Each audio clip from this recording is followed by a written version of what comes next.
Good afternoon to all of you. Today I will be discuss about sorghum and pearl millet cultivation. ज्वार एवं बाजरे की खेती।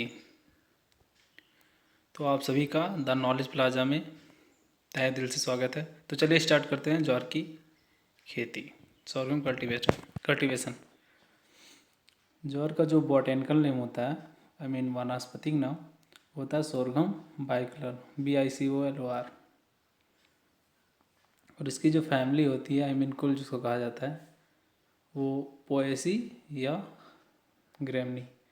Poaceae जो होती है वो नई फैमिली है सीरियल्स की, और जो ग्रैमनी है वो ओल्ड फैमिली है सीरियल्स की। इसमें जो क्रोमोसोम नंबर गुणसूत्र पाया जाता है वो 20 पाया जाता है, जो कि डिप्लॉयड होता है, द्विगुणित, जिसको हिंदी में कहा जाता है। और ज्वार का जो उत्पत्ति स्थान, ओरिजिन प्लेस या मूल स्थान जो भी कहा जाता है, वो है अफ्रीका। अफ्रीका में ये सबसे पहले इसका ओरिजिन प्लेस अफ्रीका ही है। सबसे पहले वहीं पर ये देखा गया था, या पहली बार उसकी खेती वहीं पर की गई थी। वहीं से सब जगह ये इसका ज्वार का विस्तार हुआ। और इसमें जो प्रोटीन पाई जाती है वो 11 से 12% इसमें प्रोटीन पाई जाती है। अगर कार्बोहाइड्रेट की बात की जाए तो इसमें 70% कार्बोहाइड्रेट पाया जाता है, और फैट परसेंटेज जो होता है वो 3%। विश्व में ज्वार का जो सर्वाधिक क्षेत्रफल है वो भारत में ही है। क्षेत्रफल भारत में है, बट विश्व में अगर सबसे ज़्यादा ज्वार का जो उत्पादन होता है वो अमेरिका में होता है। क्षेत्रफल तो भारत के पास है, बट उत्पादन जो होता है वो अमेरिका में सबसे ज़्यादा ज्वार का उत्पादन होता है। अगर भारत में ज्वार का सर्वाधिक क्षेत्रफल एवं उत्पादन किस राज्य का है, किस राज्य में सबसे ज़्यादा किस राज्य का ज्वार के अंतर्गत सबसे ज़्यादा क्षेत्रफल एवं उत्पादन है, तो वो है महाराष्ट्र। महाराष्ट्र में सबसे ज़्यादा ज्वार का क्षेत्रफल एवं उत्पादन है। ज्वार को कैमल क्रॉप्स और कैमल ऑफ डिजर्ट भी कहा जाता है।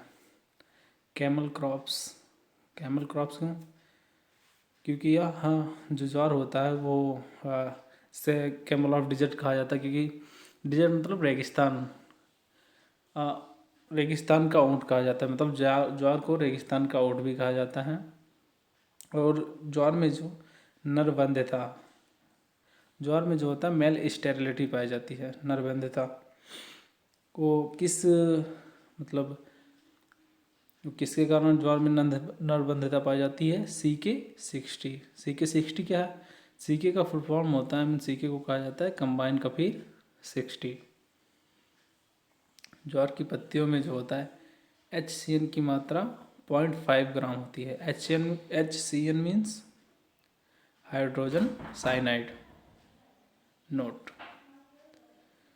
ज्वार में जो HCN होता है वो बनता तो जड़ में है, लेकिन जो एकत्रित जो इकट्ठा होता है, जो कलेक्ट होता है, वो पत्तियों में कलेक्ट होता है HCN को अन्य नाम से भी जाना जाता है, जैसे HCN को धुरिन भी कहा जाता है या प्रूसिक एसिड भी कहा जाता है। और ये जो होता है ज्वार में बुआई के 40 से लेके 45 दिन के बाद बनना शुरू होता है। अब ज्वार की कुछ प्रजातियाँ हम लोग पढ़ते हैं। ज्वार की जो प्रथम संकर प्रजाति है वो है CSH फर्स्ट, जो कि 1964 में तमिलनाडु एग्रीकल्चर यूनिवर्सिटी से डेवलप की गई थी, निकाली गई थी, जो भी विकसित की गई। और इसकी जो प्रथम उन्नतशील प्रजाति है, जिसको फर्स्ट हाई यील्डिंग वैरायटी भी कहा जाता है ज्वार की, वो है CSV फर्स्ट। तो आप इन दोनों वैरायटियों में आप लोग कन्फ्यूजन मत होइएगा। जो पहली संकर प्रजाति है ज्वार की वो है CSH फर्स्ट, और जो फर्स्ट हाई यील्डिंग वैरायटी है वो है CSV फर्स्ट। और इसकी जैसे कुछ और वैरायटी हैं, सूखा एवं लौंड अवरोधी प्रजाति जो इसकी वो है CSH9। ये इसमें स्वीट सोरघम की वैरायटी जैसे RSSV 46। और कुछ वैरायटी ऐसी भी हैं जो दाने एवं चारों दोनों के लिए प्रयोग की जाती हैं। तो ऐसी वैरायटी है CSH 13 एंड CSV 15 15। फिर आते हैं मल्टी कट वेराइटी। ज्वार की कुछ मल्टी कट वेराइटी भी होती है, जैसे उसका MFSH 7 एंड सेकंड जो है SSG 58-8। ज्वार जो होता है सूखे के ऊपर रेसिस्टेंट होता है। ज्वार की जो सीड रेट होती है पर हेक्टेयर, अगर दाने के लिए अगर हम ग्रो कर रहे हैं जैसे सोरगम को, तो 12 से 15 किलोग्राम प्रति हेक्टेयर चाहिए होता है। और अगर चारे के लिए ग्रो कर रहे हैं तो 40 से 50 किलोग्राम प्रति हेक्टेयर सीड रेट की आवश्यकता पड़ती है। और जो इसकी स्पेसिंग होती है वो होती है 45x12 सेंटीमीटर। 45 जो होती है रो टू रो एंड 12 जो होती है प्लांट टू प्लांट। कहीं कहीं आपको 45x12 ना मिलके 45x15 सेंटीमीटर भी दिया रहता है, तो कहीं वेरी करता है, जैसे कहीं कहीं पर 45x12 रहता है, कहीं कहीं 45x45x15 सेंटीमीटर। ओके। और ज्वार की जो प्रति हेक्टेयर जो उपज होती है, यील्ड जो आती है, वो होती है 20 से 30 क्विंटल प्रति हेक्टेयर। 20 से 30 क्विंटल प्रति हेक्टेयर इसकी उपज होती है। और ज्वार में किस जो उर्वरक बायो फर्टिलाइज़र का सबसे ज़्यादा प्रयोग किया जाता है, उसका नाम है एजोस्पाइरिलम। एजोस्पाइरिलम जो है वो जो है बायो फर्टिलाइज़र है, जो कि ज्वार में सबसे सर्वाधिक उपयोग किया जाता है। या स्ट्राइगा एक है, स्ट्राइगा जो होता है एक अर्ध जड़ परजीवी खरपतवार है, जिसको पार्शियल रूट पैरासाइट भी कहा जाता है, जो कि ज्वार पर मतलब ज्वार की फसल में पाया जाता है या उस पर आश्रित रहता है। स्ट्राइगा, इसको नोट कर लीजिए कि स्ट्राइगा अब पार्शियल रूट पैरासाइट किस में पाया जाता है, वो होता है ज्वार में पाया जाता है। अब हम पढ़ेंगे बाजरे की खेती, पर्ल मिलेट कल्टीवेशन, इसको इंग्लिश में कहा जाता है पर्ल मिलेट। इसका जो बॉटेनिकल नेम होता है पेनिसेटम टाइफोइड्स, और कहीं कहीं पेनिसेटम ग्लाइकम भी लिखा जाता है। तो आप देखिएगा कहीं अगर ऑप्शन में पेनिसेटम टाइफोइड्स नहीं है तो पेनिसेटम ग्लाइकम है, तो ग्लाइकम पर भी टिक कर दीजिएगा। उसके बाद जो इसकी फैमिली या कुल जो भी वो होता है पोएसी और ग्रैमनी।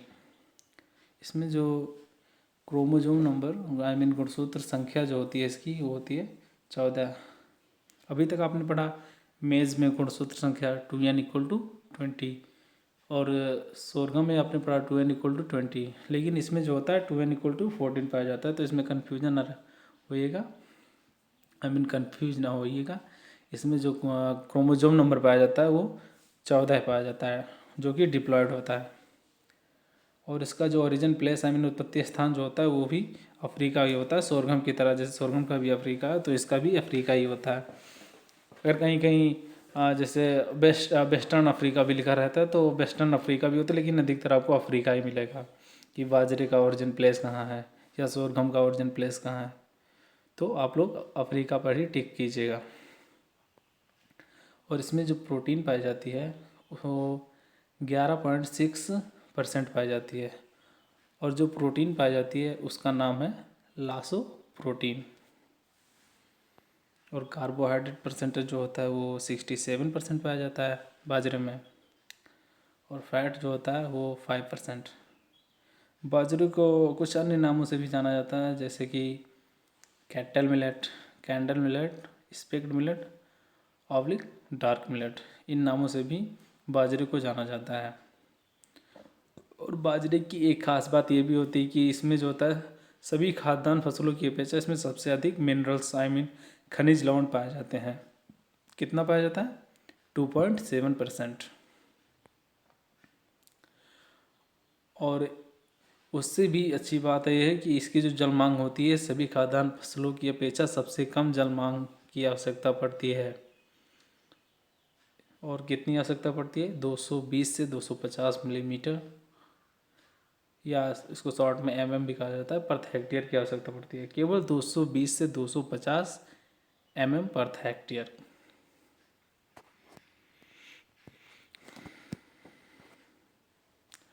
यह जो होती है ये सूखे के प्रति ससेप्टेबल होती है, मतलब सूखे में ग्रो कर सकती है। बाजरा जो क्रॉप है वो सूखे में भी ग्रो कर सकती है। और भारत में अगर इसके क्षेत्रफल की बात की जाए तो सबसे ज़्यादा क्षेत्रफल एवं उत्पादन दोनों जो होता है वो राजस्थान में सबसे ज़्यादा होता है। मैंने बताया ना कि इसको जो होता है पानी की जल मांग इसकी बहुत कम है, इसलिए राजस्थान में सबसे ज़्यादा ग्रो किया जाता है, क्योंकि वहाँ पर पानी की कमी है। पूरा जैसे कुछ एरिया वहाँ का राजस्थान का वो डिजर्ट है, जैसे वहाँ पर पानी की काफ़ी कमी है, इसलिए ये जो बाजरा क्रॉप है उसको आसानी से वहाँ पर ग्रो किया जाता है। और बाजरे में जो नरबंधता या मेल स्टेरिलिटी का कारण होता है टिफ्ट 23 एक टॉक्सिक सब्सटेंस होता है जिसमें मेल स्टेरिलिटी का कारण होता है। इसमें बाजरे में बाजरा जो होता है सबसे अधिक सूखा सहनशील फसल है, इसलिए इसको डिजर्ट रेगिस्तान राजस्थान में सबसे ज़्यादा ग्रो किया जाता है। और इसकी जो सीड रेट होती है, अगर दाने के लिए हम ग्रो कर रहे हैं तो उसके लिए 3 से 4 किलोग्राम प्रति हेक्टेयर, कहीं कहीं पर आपको 4 से 5 किलोग्राम प्रति हेक्टेयर भी लिखा रहता है कि इसकी सीड रेट। तो डिपेंड करता है कि ऑप्शन क्या है, 3 से 4 किलोग्राम या 4 से 5 किलोग्राम, दोनों कभी नहीं देगा। इतना वेरी नहीं करता, जैसे 3 से 4, 4 से 5, या तो 3 से 4 देगा या 4 से 5। तो आप दोनों, जैसे अगर सीड रेट 3 से 4 दे रहा है तो उस पर क्लिक कर दीजिएगा, या फिर बाई चांस 4 से 5 किलोग्राम दे रहा है पर हेक्टेयर तो उस पर क्लिक कर दीजिएगा। रोपाई हुई तो अगर हम सीड रेट चाहिए तो 2 किलोग्राम प्रति हेक्टेयर की आवश्यकता पड़ती है। अब इसमें अगर चारे है तो कर रहे हैं, चारे है तो हमें बीज दर चाहिए 10 से 12 किलोग्राम प्रति हेक्टेयर, या कहीं कहीं पर 12 से 15 किलोग्राम प्रति हेक्टेयर भी दिया रहता है। तो ये सब डिपेंड करता है ऑप्शन पर कि क्या दे रहा है। 10 से 12 दे रहा है तो 10 से 12 पर टिक करना है, या 12 से 15 किलोग्राम प्रति हेक्टेयर दे रहा है तो 12 से 15 किलोग्राम प्रति हेक्टेयर पर क्लिक करना है या टिक करना है। बाजरे में रोपाई विधि की जो खोज की थी डॉक्टर RL गौतम ने की थी। बाजरे में कैसे रोपाई करते हैं, इस विधि की जो खोज की थी डॉक्टर RL गौतम जी ने की थी। इसकी भी स्पेसिंग वैसे ही है ज्वार के समान, जैसे ज्वार की थी 45 × 12 सेंटीमीटर, और कहीं पर थी 45 × 15 सेंटीमीटर। इसकी भी है 45 × 15 centimetre, row to row 45 and 15 centimetre, plant to plant. और इसकी कुछ वैरायटियां हैं, जैसे इसकी पहली संकर प्रजाति फर्स्ट हाइब्रिड वैरायटी जो है HB फर्स्ट, जो कि 1965 में पंजाब एग्रीकल्चर यूनिवर्सिटी द्वारा डेवलप की गई थी। पहली संकर प्रजाति के बाद हम पढ़ेंगे कुछ अन्य प्रजातियाँ हैं। इसकी कुछ अन्य प्रजातियाँ भी, जैसे पूसा मोती, PHB 10, बाजरा आइसोलेटेड, पायोनियर।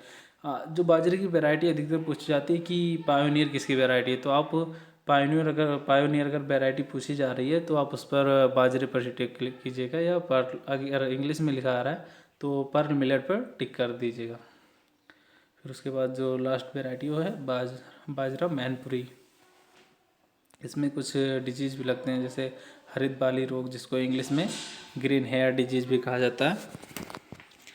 ये जो डिजीज़ लगता है ये कवक द्वारा लगता है, और उस कवक का साइंटिफिक नेम है स्क्लेरोस्पोरा ग्रैमनिकोला।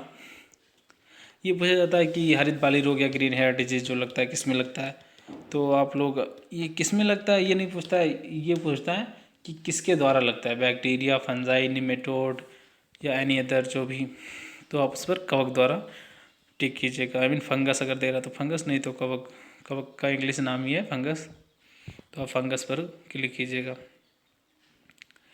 उसके बाद जो इसका अर्गट रोग है, अर्गट रोग भी कवक ही द्वारा होता है, और इसका साइंटिफिक नेम है क्लेविसेप्स फ्यूजिफॉर्मिस। अर्गट रोग भी पूछता है कि किस क्रॉप से रिलेटेड है, तो आप लगाइएगा बाजरा से रिलेटेड है, जो कि कवक द्वारा होता है, और उस कवक का जो साइंटिफिक नेम है वो है क्लेविसेप्स फ्यूजिफॉर्मिस। Thank you.